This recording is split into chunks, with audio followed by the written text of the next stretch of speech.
பள்ளிக்கல்வித்துறையை பொறுத்தவரையிலும் இன்று நேற்றைய தினம் சில தொலைக்காட்சியின் மூலமாக நான் பார்க்கின்ற போது சில கருத்துக்கள் வெளிப்படுத்தப்பட்டிருக்கிறது.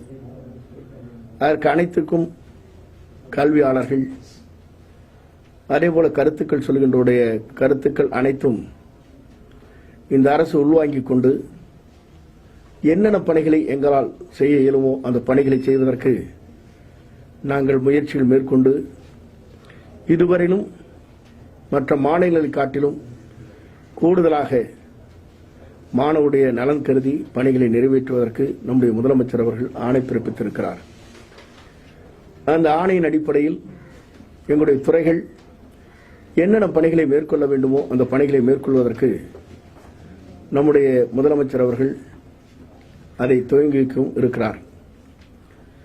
ஆகவே எங்களுடைய பணிகள் முடித்ததற்கு பிறகு நாங்கள் செய்கின்ற பணிகள் துவங்கியதற்கு பிறகு கருத்துக்களை வெளியிட்டால் அவர் சொல்லுகின்ற கருத்துக்கள் அனைத்தும் எதை எங்களால் மீண்டும் அதை செயல்படுத்த முடியுமோ அதை செயல்படுத்துவதற்கு இந்த அரசு என்றைக்கும் தயாராக இருக்கிறது. ஆகவே இப்போது வெளிப்படுத்துவதற்கு முன்னால் இப்படி இருக்குமா அப்படி இருக்குமா என்ற கருத்துக்கள் கேட்கின்ற போது எங்களால் பதில் சொல்ல இயலவில்லை. ஆகவே எல்லா மாநிலங்களை காட்டிலும் நம்முடைய மாநிலத்திலே மட்டும்தான் நமக்கு பல வசதிகள் அம்மாவுடைய ஆட்சி காலத்திலிருந்து இன்று முதலமைச்சர் பல்வேறு சாதனை படைத்துக் கொண்டிருக்கிற நம்முடைய முதலமைச்சருடைய ஆட்சியிலே தான் 34,181 கோடி ரூபாய் இந்தியாவிலே எந்த மாநிலத்திலும் இல்லாத அளவிற்கு நிதிகள் ஒதுக்கப்பட்டிருக்கிறது. குறிப்பாக நம்முடைய முதலமைச்சர் பொறுப்பேற்றதற்கு பிறகு 3 கட்டமாக மடிக்கணினி வழங்கப்பட்டிருக்கிறது. இன்று +1 படித்த போன ஆண்டு படித்த மாணவர்கள் இந்த ஆண்டு +2 வருகின்ற போது அவர்களுக்கு இந்த மடிக்கணினி கிடைக்கின்ற அடிப்படையில் 5,17,000 பேருக்கு அந்த மடிக்கணினி கையில் இருக்கிறது. எந்த மாநிலத்தாவது இருக்கிறதா என்பதை பல பேர் யோசிக்க வேண்டும் கருத்துக்கள் சொல்லுகிற போது. ஆகவே எல்லா பணிகளும் நாம் நடத்திக் கொண்டிருக்கிறோம். குறிப்பாக ஐசிடி என்று சொல்லப்படுகிற இந்தியாவிலே வரலாறு படைக்கப்பட்டிருக்கிறது. இந்தியாவை பொறுத்தவரையிலும் நம்முடைய மாநிலத்திலே தான் ஐசிடி என்று சொல்லப்படுகிற இன்ஃபர்மேஷன் கம்யூனிகேஷன் டெக்னாலஜி என்று சொல்லப்படுகிற புதிய திட்டங்கள் நம்முடைய மாநிலத்தில் முதல் கட்டமாக நிறைவேற்றப்பட்டிருக்கிறது. அதிலே 10ஆம் வகுப்பு படிக்கின்ற மாணவர்களுக்கு உயர்நிலைப் பள்ளியிலே 9, 10 படிக்கின்ற மாணவர்களுக்கு 10 கம்ப்யூட்டர்களும் அதேபோல 11, 12 படிக்கின்ற மேல்நிலைப் பள்ளியிலே படிக்கின்ற 20 கம்ப்யூட்டர்களும் வைக்கப்பட்டு 6,019 பள்ளிகளிலே செயல்படுத்தப்பட்டு வருகிறது. ஆனால் கொரோனா வந்த காரணத்தின் அடிப்படையில் பள்ளி இயங்காத நேரத்தில் இதுபோன்ற சாதனை நம்முடைய பள்ளி கல்வித்துறையின் மூலமாக நடைபெற்றுக் கொண்டிருக்கிறதே தவிர இதெல்லாம் வருகின்ற போது இன்னும் மேலும் நம்முடைய அரசிற்காக நம்முடைய முதலமைச்சருடைய உறுதுணையோடு அங்கே இருக்கிற மத்திய அரசோடு அவர் அணுகுகிற முறையை வைத்து 7,800 பள்ளிகளில் ஸ்மார்ட் கிளாஸ் கொண்டு வருவதற்கும் 72,000 பள்ளிகளிலே ஸ்மார்ட் போர்டு வழங்குவதற்கும் நடவடிக்கை மத்திய அரசு அனுமதி வழங்க இருக்கிறது. முதற்கட்டமாக அனுமதி வழங்கப்பட்டிருக்கிறது. ஆகவே இதெல்லாம் நீங்கள் பார்க்கின்ற போது மற்ற மாநிலங்களை காட்டிலும் நம்முடைய மாநிலத்தில் எல்லோருடைய நல்லாட்சியோடு இன்றைக்கு கல்வியாளர்கள் மற்றும் இருக்கின்ற கருத்துக்கள் சொல்கின்றவர்கள் தொலைக்காட்சி நண்பருடைய எல்லோருடைய கருத்துக்களை நாங்கள் உள்வாங்கிக் கொண்டு என்னென்ன பணிகளை எங்களால் ஆற்ற முடியுமோ அந்த பணிகளை நாங்கள் ஆற்றி வருகிறோம் என்பதை மக்களுக்கு எடுத்துச் சொல்வது என்னுடைய கடமை என்ற முறையில் எடுத்துச் சொல்ல விரும்புகிறேன். நன்றி. சார், தனியார் பள்ளிகளில் வந்து ஆன்லைன் வகுப்பு வந்து வாட்ஸ்அப் இந்த மாதிரி டிவைஸ்ல நடத்துறாங்க சார். நம்ம அரசு வந்து தொலைக்காட்சி வழியா தான் நடத்துது. இப்ப ஆன்லைன் வகுப்பு வந்து ஒரு சரியான ஒரு புரிதல் இல்லாம இருக்காங்க சார். ஆன்லைனா இல்ல, எங்களுடைய தொலைக்காட்சியிலே தான் எங்களுடைய கல்வி கற்பது என்ற முறையை நான் இடத்திலே நேற்று சொன்னேன். ஆன்லைன் சிஸ்டம் என்பதல்ல. தொலைக்காட்சியிலே நீங்கள் வருகின்ற போது 3 தொலைக்காட்சியில் இப்போது தயார் நிலையிலே இருக்கிறது. ஷெட்யூல் போட்டுக் கொண்டிருக்கிறோம். இது ஒரு டைம் கொடுக்க சொல்லணும். நான் வந்து சிஎம் இனாகிரி தொடங்குறதுக்கு முன்னால் நான் சொல்ல முடியாது. அதுதான் நான் வெயிட் பண்ணிருக்கேன். உங்களுக்கு தெரியுதுங்களா? சிஎம் துவங்கிட்டாங்கன்னா அந்த அன்னைக்கு டீட்டெயிலா என்னென்ன நாங்கள் செஞ்சுட்டு இருக்கிறோங்கிறது சொல்ல போறோம். அதுதான் உங்கள்கிட்ட ரிக்வஸ்ட் பண்ணோம். சொல்லி முடித்து நாங்கள் செயல்படுத்தியதற்கு பிறகு என்ன குறை இருக்கிறது என்று குறிப்பிட்டீர்களானால் அந்த குறைகளுக்கு நாங்கள் பதிலளிக்கலாமே தவிர செய்வதற்கு முன்னாலே இது இருக்கிறதா என்று கேட்டால் இப்போது முதலமைச்சர் நாங்கள் எல்லோருடைய உங்களை போன்றவருடைய கருத்துக்கள், அதேபோல கல்வியாளர் கருத்துக்கள், அதேபோல மற்றவர்கள் பல்வேறு துறைகளில் இருந்து கருத்துக்கள் சொல்கிற போது இது எப்படி செயல்படுத்தலாம் என்பதை இந்த துறை நாளொரு மேனியும் பொருதல் வண்ணமாக முதலமைச்சருடைய ஆணைப்படி அந்த பணிகளை மேற்கொண்டு வருகிறோம். 18 பேர் உள்ள குழு அமைக்கப்பட்டிருக்கிறது. முதலமைச்சர் அதைத்தான் அவர் உத்தரவு வழங்கி அந்த குழு ஆய்ந்து என்னென்ன பணிகளை இந்த கொரோனா நேரத்தில் செயல்படுத்தலாம் என்பதையும் ஆய்ந்து அந்த ஒப்புதலையும் வழங்கியிருக்கிறார். ஆக இந்த ஒப்புதல் அனைத்தும் முதலமைச்சர் இந்த பணிகளை துவங்கியவுடனேயே அன்றைக்கு தெளிவாக எப்படி நாங்கள் செயல்படுத்த போகிறோம், எந்த முறையில் செயல்படுத்த போகிறோம், எப்படி ஷெட்யூல் போட போகிறோம் என்பது எல்லாம் விளக்கமாக எங்களால் சொல்ல முடியுமே தவிர இன்றைக்கு என்ன நடக்கிறது, நாளைக்கு என்ன நடக்க போகுது என்று கேட்டால் எங்களால் விளக்கம் சொல்ல இயலாது. ஆகவே பொறுத்திருந்து பாருங்கள். நம்முடைய முறைகள் எப்படி இருக்கிறது என்பதை எல்லோரும் நீங்கள் அனைவரும் ஏற்றுக்கொள்கின்ற அளவிற்கு, பாராட்டுகின்ற அளவிற்கு இந்த முறைகள் இருக்கும் என்பதையும் நான் இந்த நேரத்தில் தெரிவித்துக் கொள்கிறேன்.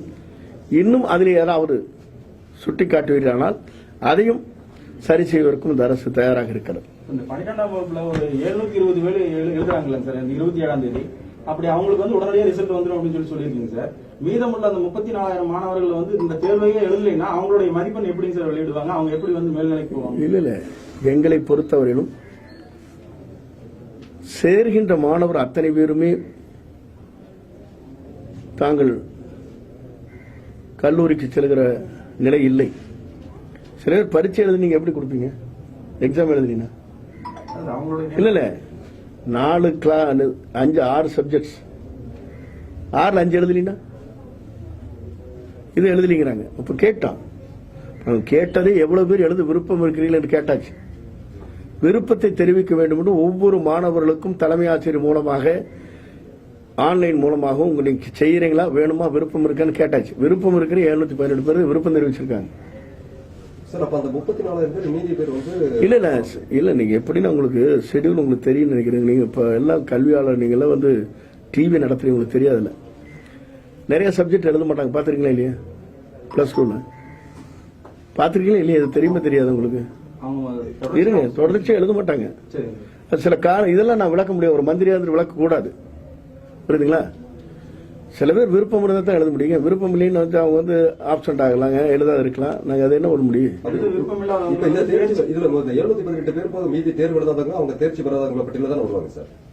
இது மார்க் தானே போட போறது இல்ல. உங்களுக்கு எப்படின்னா இதுல மார்க் எக்ஸாம் எழுதுனா மார்க் 10th இல்ல ஆல் பாஸ் இல்லைங்க. +2 பொறுத்தவரை எக்ஸாம் எழுதுனா தானே மார்க் போட முடியுங்க. குறிப்பிட்ட அந்த தேர்வுல வந்து நீ இருங்க, இப்ப நான் சொல்லிடுறேன் ப்ளீஸ்.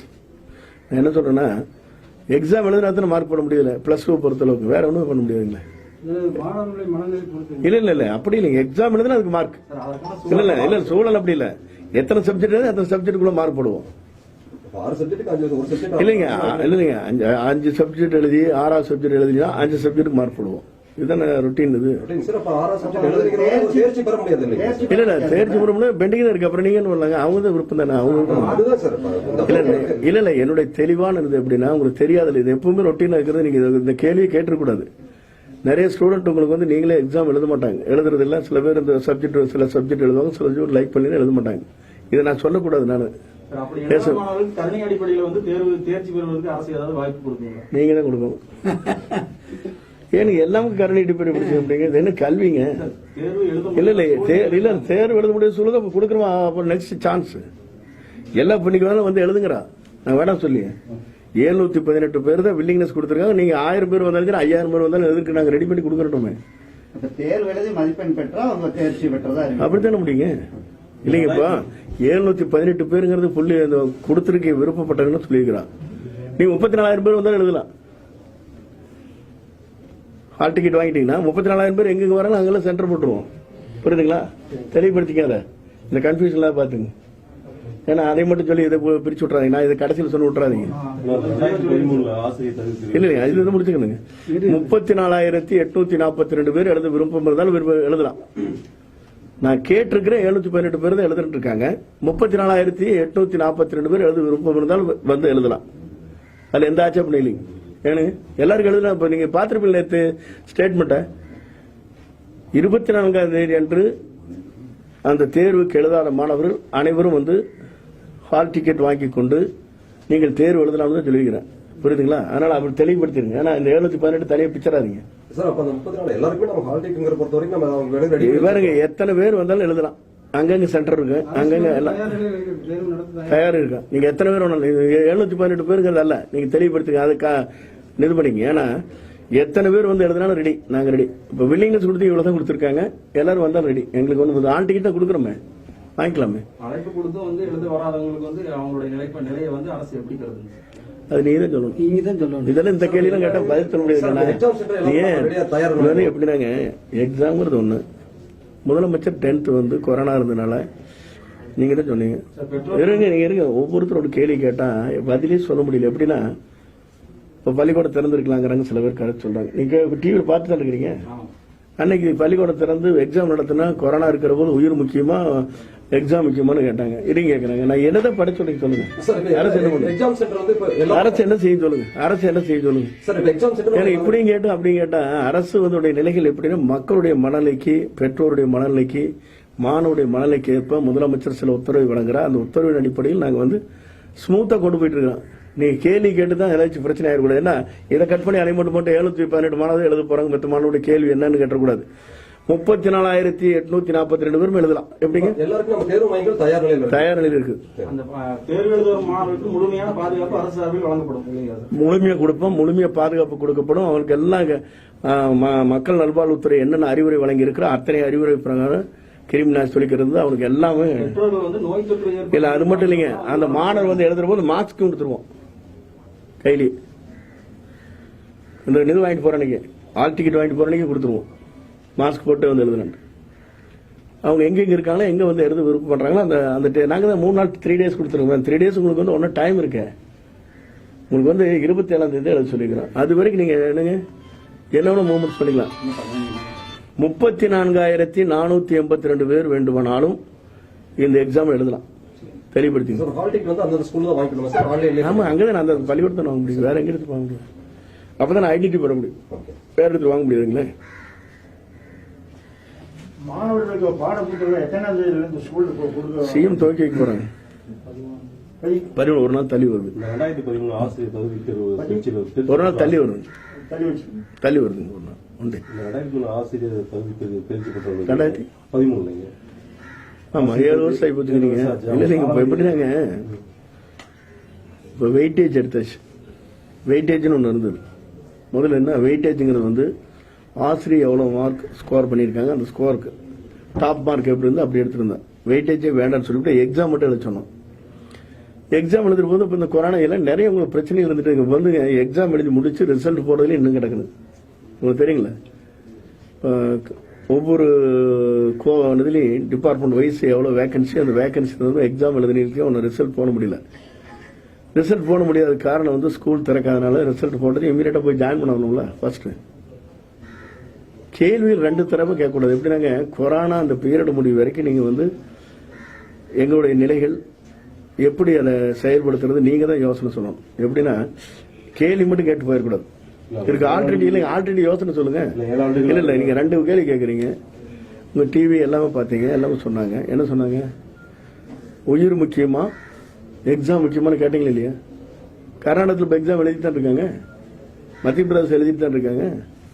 மத்திய பிரதேச எக்ஸாம் எழுதுற 30 மாணவர்களுக்கு அந்த விட்டுருங்க. நீங்க எழுதுறாங்களா இல்லைன்னு ஒரே கேள்வி மட்டும்.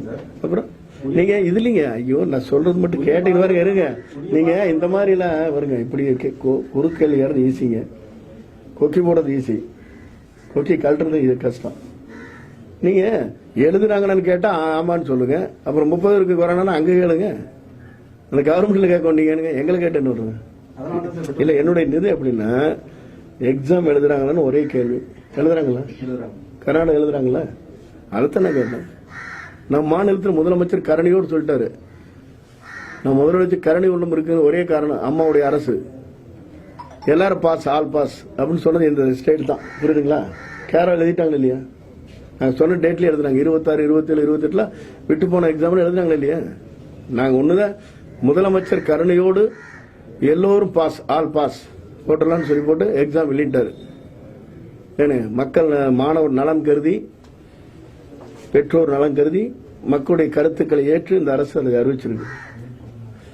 நீட் தேர்வுக்கு வந்து ரத்து செய்ய சொல்லி மத்திய அரசு வலியுறுத்துவீங்களா? இல்லை இங்க ரெண்டு நிலைங்க உங்களுக்கு இருக்கிறது எப்படின்னா, கோர்ட்ல கேஸ் இருக்கு. நாங்கள் வந்து சுப்ரீம் கோர்ட்ல கேஸ் ஆல்ரெடி பெண்டிங் இருக்கு. ஆனா ஜியோ போட்டாங்க. எப்படி போட்டிருக்காங்கன்னா, அந்த டிபார்ட்மெண்ட் மூலமா வந்து நீட் கம்பல்சரியா நடத்தியே ஆகணும்னு சொல்லிட்டு பிரசிடென்ட் லெவல்ல போட்டு இது பண்ணியாச்சு. இரு சபைகளும் இது பண்ணி கேபினட் மீட்டிங்ஸ் எடுத்து முடிச்சிட்டாங்க. இப்ப நான் மட்டும் எப்படி செய்யறது சொல்லுங்க? நீங்க ஒரு அரசு தான் கஷ்டத்தை இருக்குது. வெளியிருந்து கருத்து சொல்றது ஈஸி. வெளியிருந்து நாங்க என்ன கருத்து வேணா சொல்லலாம். அரசு என்ன செய்யலாங்க? நம்ம மாநிலம் மட்டும்தான் நீட் தேர்வு முழுமையாக ரத்து செய்யப்பட வேண்டுங்கிற ஒரே வலியுறுத்திட்டு இருக்காங்க. சிஎம் இன்னைக்கு சொன்னாங்க, என்னைக்கு சொல்றாங்க, எப்ப முதல்ல பிரைம் மினிஸ்டர் பார்த்தா சொல்லிட்டு இருக்காங்க. ஆனால் நடைபெறுகிற போது என்ன செய்யறங்கிறதா நடைமுறை இருக்கிற போது இப்ப இந்த கஷ்டங்களை தான் நம்ம உணர்ந்து ஃப்ரீ ஆஃப் காஸ்ட்ல வந்து 412 சென்டர்கள் போட்டு நம்ம நடத்திட்டு இருக்கிறோம். நம்ம ஒரு மாநிலம் மட்டும்தான் லட்சக்கணக்கான பணத்தை கொடுத்து மற்றவரிடத்திலே சென்று அவர்கள் மூலமாக பயிற்சி அளித்து நீட் தேர்வு எழுதுவதை காட்டிலும் இலவசமாக வழங்குற ஒரே மாநிலம் தமிழ்நாடு மட்டும்தான். இப்போ இ பாக்ஸ் சொல்லியிருக்க இந்த இதில் பார்த்தீங்கன்னா, இவங்க பண்ற சிஸ்டம் எங்கேயுமே இருந்திருக்காது இந்தியாவில். இலவசமாக பண்ணி கொடுக்குறாங்க 7200 மாணவர்களுக்கு. இப்போ ட்ரைனிங் கொடுத்துட்டு இருக்காங்க நீட் தேர்வுக்காக. கண்டினியூ பண்ண போறாங்க இதை. அதனால வந்து நம்மளுக்கு நல்லா இல்லைங்க, நம்ம எப்படி இம்ப்ரூவ்மெண்ட் தானே பார்க்கணுங்க. இப்போ பவுண்டேஷன் போட வந்துடுங்க, நாளைக்கே கட்டணம் ஆயிருன்னு கேட்டால் நான் என்ன சொல்றது? பவுண்டேஷன் போட்டு அப்புறம் கிராஜுவலா தான் நாங்க பண்ண முடியும். இது மாதிரி சார், இந்த ஆண்டு நீட் தேர்வு இந்த ஆண்டு ரத்து செய்யணும் சொல்லி எதுக்கு சிலர் வலியுறுத்தி மத்திய அரசு கேட்டிருக்காங்க. இல்ல எல்லாருடைய நிலை அப்படித்தானுங்க. எங்களுடைய நிலை அதுதான்.